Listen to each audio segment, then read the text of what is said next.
네, 반갑습니다. 자, 오늘 제목은 논리만으로 이해가 안 되는 경우, 이런 경우고, 제가 이름을 짓기를 저승남자라고 했습니다. 이게 이제 아주 그 폭력 중에서도 이게 가장 큰 폭력은 살인이죠. 이렇게 끔찍한 일을 여자분이 당했습니다. 먼저 삼가 고인의 명복을 빕니다. 자, 그래서 이제 우리는 다른 뜻은 아니고, 어, 학문적으로 이걸 어떻게 해석을 해야 되느냐 하는 것입니다. 먼저 말씀드린 것은 제가 그냥 사주만 봐서는 이분이 올해 사망할 사주다라고 저는 모르겠습니다. 그렇게 찝을 수가 없습니다. 그런데 실제로 그런 일이 벌어졌거든요. 이제 우리가 이제 간혹씩 이 사주를 보다 보면은 한 번씩 이럴까 과연 그럴까 하는 경우가 종종 있습니다만은 오늘 우리 선생님들께 보여드리는 이 명조 역시 아마 갸우뚱할 수 있는 그런 사주다라고 봅니다. 제가 봤을 때는 그냥 이렇게 사주 들이밀면은 이 사람 올해 세상을 떠날 사람 그렇게 말 못하겠습니다. 그런데 이미 세상을 떠났습니다. 자, 이런 것을 갖다 보면은 사주가 가지고 있는 한계도 물론 있고요. 또 하나는 우리가 살아가는 것이 혼자가 아니다라는 것입니다. 그래서 어떤 사람과의 관계를 유지하고 살아가느냐에 따라서 그 사람의 명운과도 직접적으로 연관이 있을 수 있다라는 거. 이런 점에 좀 포커스를 맞출 필요도 있지 않나 싶습니다. 어떤 명조인지 한번 보시겠습니다. 우선 그 명조는 이 명주죠. 명주는 병월 임진일에 세상을 떠난 분입니다. 그것도 무참하게 아래층, 이분은 3층에 살았고 1층에 잠시 사귀다가 불협화음이 벌어집니다. 그래서 신고까지 한 모양이에요. 그래서 이제 거기에 앙심을 품었던 모양인데 접근 건진데 그런 앙심을 품고 있다가 결행을 했습니다. 그래서 25군데에 이렇게 칼에 무참하게 찔려서 사망을 했다 이렇게 알려져 있거든요. 그래서 왜 그렇게 했느냐?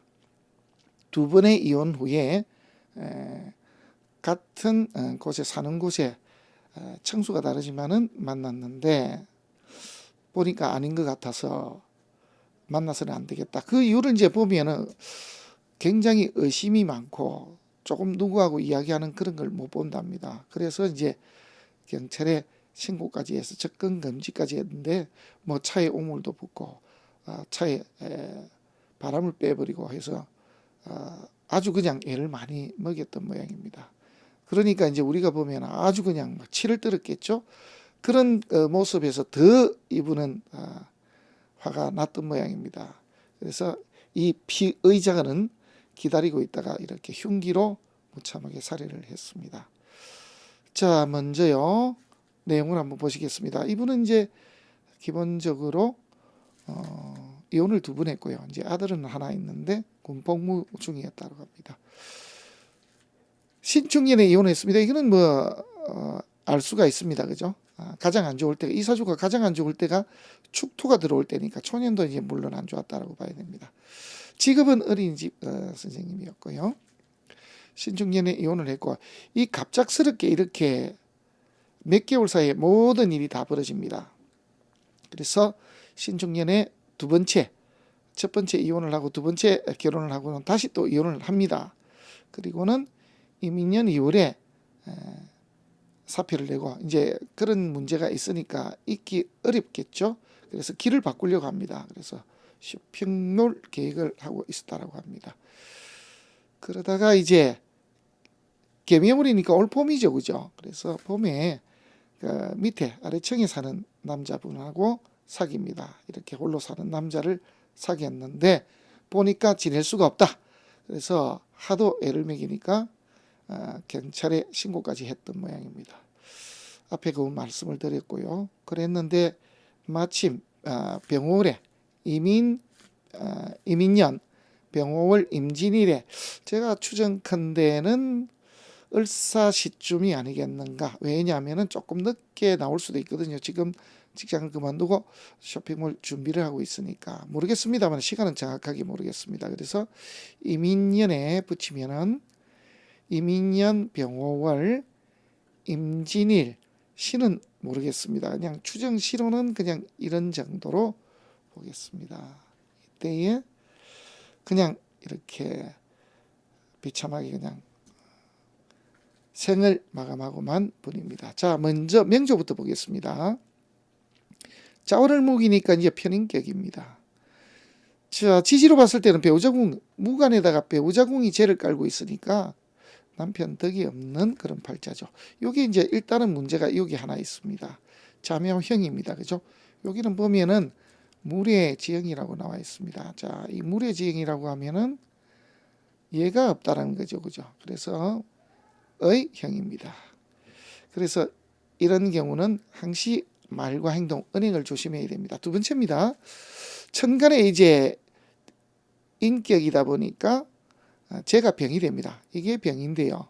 그러면은 비겁이 있어서 이게 이제 상신이 됩니다만은 이 경우는 지금 현재 이 병이 죽질 않았습니다. 왜냐하면은 이 병화가 살아 있습니다. 그래서 이 병화가 이렇게 우리가 말하면 이게 귀신이고 이게 이제 구신 역할을 했다 이렇게 볼 수도 있겠죠. 이렇게 돼서 제가 살아나면 안 되거든요. 제가 지금 죽지 않은 상태이기 때문에 천간에서 이렇게 임수나 개수가 뜨면 이제 사단이 나게 되어 있습니다.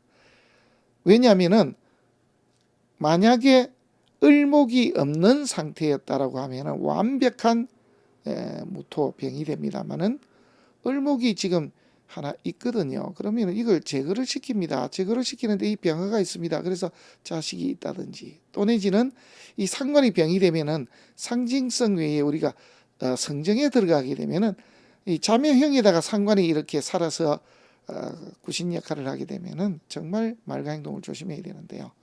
모르겠습니다. 자, 자매형이 있습니다. 배우자궁도 이렇게 보면은 원진이 들어 있습니다. 그죠?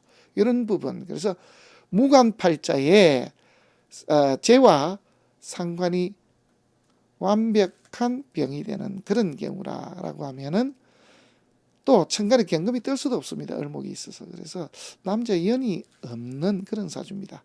이런 경우에 이제 경금이 떠버리면은 사단이 크게 나겠죠. 이런 식입니다. 을경합을 해버립니다. 상신이 잡혀버립니다. 잡히면서 정관마저 같이 이렇게 합거시킨 그런 경우입니다. 그럼 학창시절 운대가 되게 안 좋았다라고 봐야 됩니다.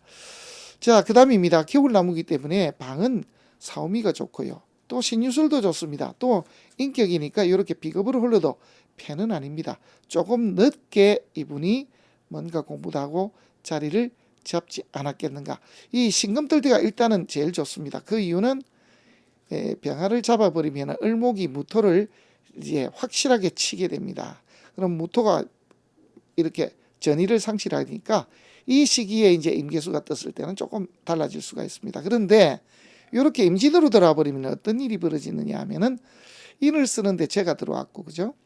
그리고 천간을 보면은 임수가 뜨면은 이렇게 무토가 죽지 않고 있다가 이걸 때리는 수가 있습니다. 그래서 용신이 천간에 드러났을 때 이게 본격적으로 이 무토의 작용이 벌어지는데, 이 무토의 작용이 벌어질 때 벌어지게 만든 주 요인은 이 병화가 살아 있어서 그렇습니다. 그래서 이런 것이 뭔가 작용을 했다라고 보면 되겠습니다. 첫째로 이제 남자가 없어야 되는데, 그죠? 그 남자를 이렇게 금방금방 이렇게 이혼하자마자 또 들어갔다는 것도 좀 그렇습니다.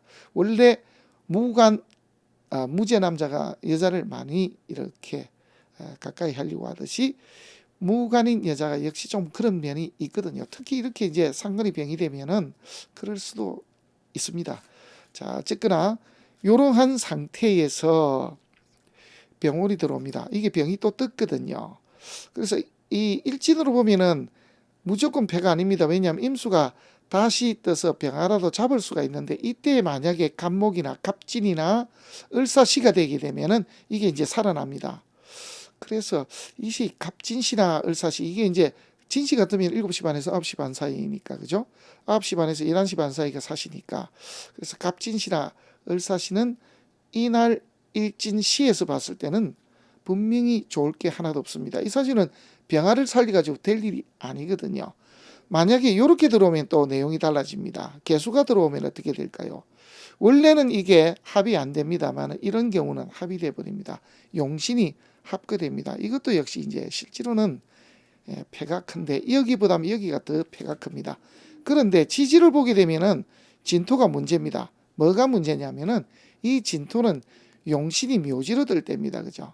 그래서 이 수기운이 묘지로 뜨고 천간에 용신이 투출해서 무토한테 얻어맞는, 그래서 이렇게 임수가 뜨는 이 시기, 또 지지로 또 봤을 때는 임목이 뜨면은요, 이 병화나 무토, 병이 되는 이 귀신과 구신들이 모두 다 장생을 얻게 되는 시기이기도 합니다. 그래서 아주 면밀하게 가만히 살펴보면은 이때의 운때가 안 좋았다라는 것은 우리가 알 수 있습니다. 하지만은 이 시기에 유명을 달리했다 이렇게까지는 저는 모르겠습니다. 단지 이렇게 연이 없는 연을 억지로 만들어서 그것으로 인한 이 자매형과 병화의 어떤 문제까지 결합이 시켜서 그래서 이러한 문제를 야기시키지 않았을까 이렇게 싶습니다. 정확한 답은 사실 저도 잘 모르겠습니다. 이런 시기에 이러한 시라고 하면은 이 일진에 분명히 뭔가 안 좋다라는 정도까지는 알겠습니다만은 과연 이 정도로 가지고 이 날에 이 시에 사망을 했다까지는 진단하기가 좀 어렵습니다. 물론 이제 이 나이 또래로 보면은 적어도 30명 이상이 똑같습니다만은 이 사람들이 다 같이 똑같은 사주를 가진 사람들이 다 같이 사망을 했을까요? 그렇지는 않죠. 그래서 어떠한 남자인지 사실은 그 남자의 사주가 궁금합니다. 왜냐하면 우리가 이게 남녀 간의 궁합이라는 게 그만큼 중요하거든요. 저는 이제 개인적으로 전문을 한다면 궁합 전문으로 한다 이런 이야기를 자주 합니다만은 사람이 살아가면서 다른 사람을 안 만날 수는 없습니다. 그래서 안 만날 수는 없는데 어떤 사람을 만나느냐에 따라서 한 사람 일생이 많이 바뀔 수가 있거든요. 바로 이제 그 문제에 초점을 맞추고자 궁합 전문으로 한번 해보고 싶다라는 그런 말씀을 이제 한 번씩 드립니다만은 지금 역시 마찬가지로 지금 전혀 풀지 못하는 숙제 가운데 하나의 의문은 역시 이 상대방 그 남자의 사주는 과연 어땠을까 하는 이런 의문이 좀 남습니다. 정말 운때가 좋지 못할 때, 이럴 때 묘목, 개수, 용신이 떠서 잡히는 이런 시기에 이렇게 만나서 이렇게 불기의 객이 되고만 이런 불운을 겪었던 여자분의 명조에 대해서 한번 공부해 봤습니다. 고맙습니다.